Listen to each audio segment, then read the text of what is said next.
had a customer reach out to me wanting this spoon made into a ring, but I told her I couldn't, but I could make a ring out of the cabochon. So I took some scrap silver and I am annealing it and flattening it out. And then I run it through my rolling mill to flatten it out and make it a consistent thickness.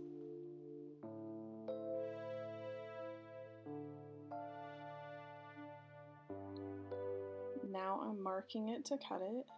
I'm using these shears. They are from Joyce Chen. They're absolutely awesome. You can cut through some pretty thick metal with them. And then I'm making a bezel, wrapping it around the cabochon. I'm going to mark it and cut it.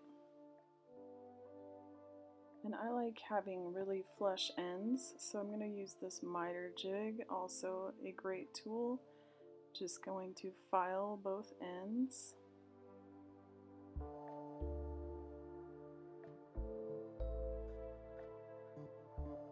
And then I'm going to fit it again and match up the ends for soldering.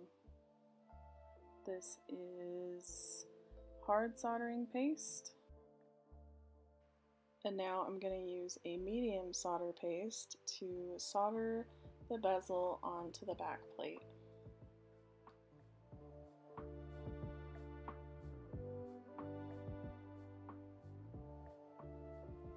Next I'm going to put a decorative bezel on. This is a beaded bezel, so I don't need a super flush cut, but I am going to clean up the ends. And then I'm going to solder it with a hard solder paste. Now fit it, and I believe I'm using medium solder to solder it into place. Sorry about my camera, it likes to focus itself. Then I clean it up a little bit before soldering.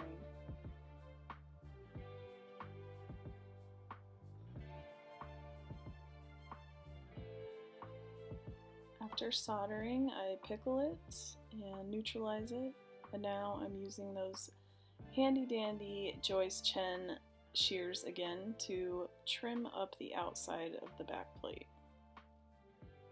And then I'm going to file it and sand it to clean it up.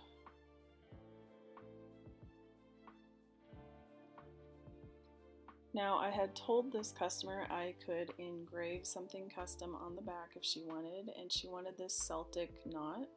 So I'm taking it into Illustrator, cleaning it up, turning it into an SVG, and then I'm going to take it into Lightburn and lay out the back plate so I can engrave it.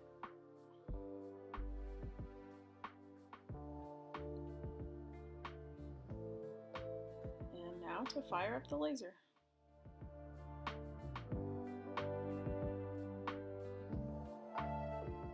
Now I'm going to make a band. For this I'm using pre-made stock.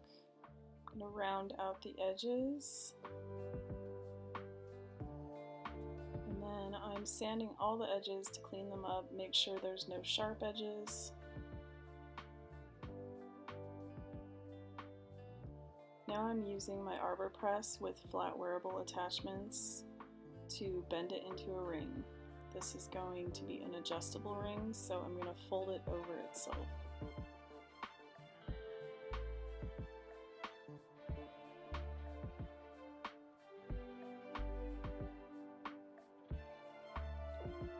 Now I'm making a flat spot for soldering.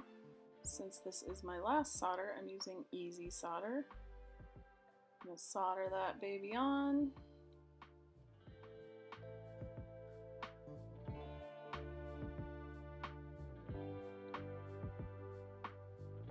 Pickle it again.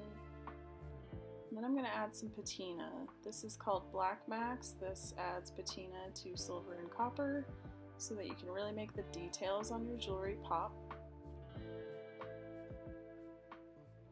Next, I'm going to tumble it. That's stainless steel shot and some Shine Bright and water. Tumble it for 45 minutes. And then I drain it, clean it really well. And now the setting is ready. I'm going to set the stone. I'm actually gluing this one in. And then to set the stone, I'm just using a cut-off toothbrush. It is soft so it won't mar anything.